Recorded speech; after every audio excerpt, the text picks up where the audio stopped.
Friends, நம்ம mango cake ready பண்ணோம் இல்லையா, நல்லா ரெடி ஆயிடுச்சு.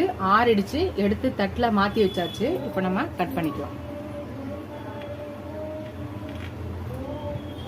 கட் பண்ணியாச்சு. நம்மளோட மேங்கோ கேக் ரெடி ஆயிடுச்சு.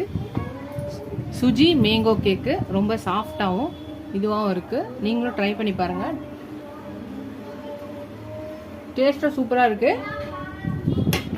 ஃப்ரெண்ட்ஸ், இன்றைக்கி நம்ம மாம்பழத்தை வச்சு தான் ஒரு ரெசிபி செய்ய போகிறோம். வாங்க எப்படி செய்யலான்னு பார்க்கலாம். ஃபஸ்ட்டு இதை தோலை கட் பண்ணிக்கலாம். தோலெல்லாம் கட் பண்ணிவிட்டு இது குட்டி குட்டி பீஸாக எடுத்து இந்த ஸ்லைஸ் எல்லாத்தையும் நம்ம மிக்சி ஜாரில் போட்டுக்கலாம்.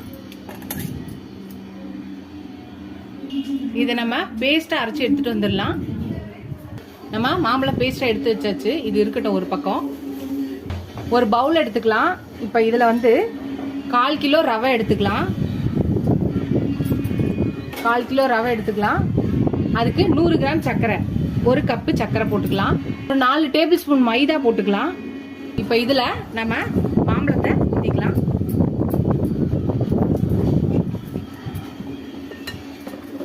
இப்போ 1 கப்பு பால் ஊற்றிக்கலாம். 1 கப்பு பட்டரு, மெல்டல் பட்டரு இல்லை ஆயில் எதனாலும் போட்டுக்கலாம்.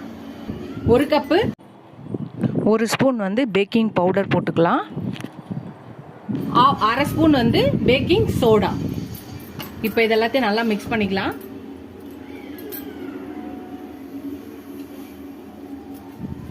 ஒரே சைடாவே மிக்ஸ் பண்ணுங்க. எப்பயுமே கேக் இது பண்ணும்போது எல்லாத்தையும் நம்ம நல்லா ஒண்ணா மிக்ஸ் பண்ணியாச்சு. இப்போ பாத்தீங்கன்னா இது ஒரு 10 நிமிஷம் அப்படியே ரெஸ்ட்ல இருக்கட்டும். 10 நிமிஷம் கழிச்சு பார்க்கலாம். ரவையை 10 மினிட்ஸ் ஊற வச்சிருந்தோம். அந்த கேக் பேட்டரை ரெடி ஆயிடுச்சு. இப்போ ஒரு கேக் டின் எடுத்துக்கலாம்.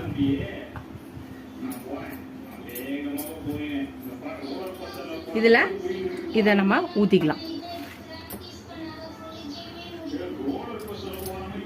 அவ்வளோதான், நம்ம பேட்டரை ஊற்றியாச்சு. இப்போ டூட்டி ஃப்ரூட்டியில் கொஞ்சோண்டு மைதாவோ இல்லை கோதுமாவோ போட்டு டஸ்ட் பண்ணி வச்சுக்கலாம். இந்த மாதிரி கலக்கி வச்சுக்கலாம். இப்போ இது மேல நம்ம டூட்டி ஃப்ரூட்டியை போட்டுக்கலாம்.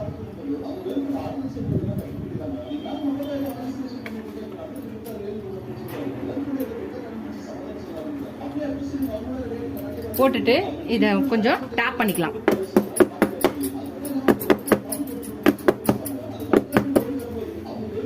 இப்ப மேல நம்மளுக்கு என்ன விருப்பமான நட்ஸோ அதை போட்டுக்கலாம்.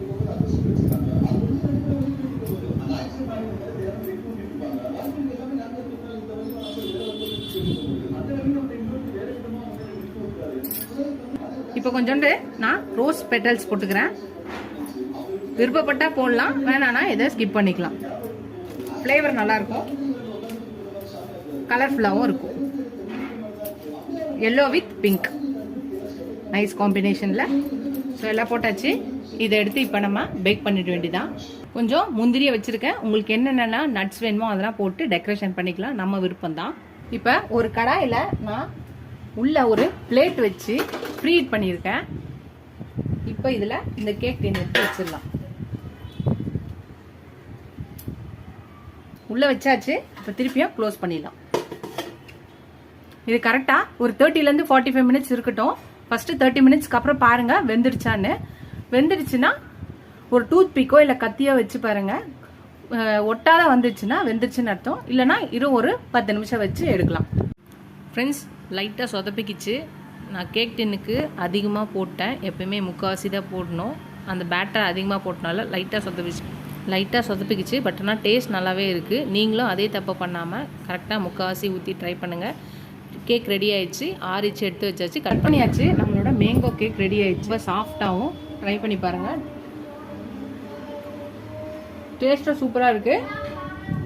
நீங்களும் இந்த மேங்கோ சுஜி கேக்கை ட்ரை பண்ணி பாருங்கள். ட்ரை பண்ணி பார்த்துட்டு எப்படி இருக்குன்னு சொல்லுங்கள். ஃபஸ்ட் டைம் என் சேனலை பக்கம் சப்ஸ்கிரைப் பண்ணிட்டு பாருங்கள். நீங்கள் எவ்வளோக்கு சப்ஸ்கிரைப் பண்ணி லைக் பண்ணி கமெண்ட் பண்ணிங்களோ அவ்வளோக்கு என்கரேஜிங்காக இருக்கும், சப்போர்ட்டிங்காக இருக்கும். இந்த மாதிரி புது புது ரெசிபிஸ் போட எனக்கு ரொம்ப ரொம்ப ஹெல்ப்ஃபுல்லாக இருக்கும். நானும் போட்டுகிட்டே இருக்கேன்.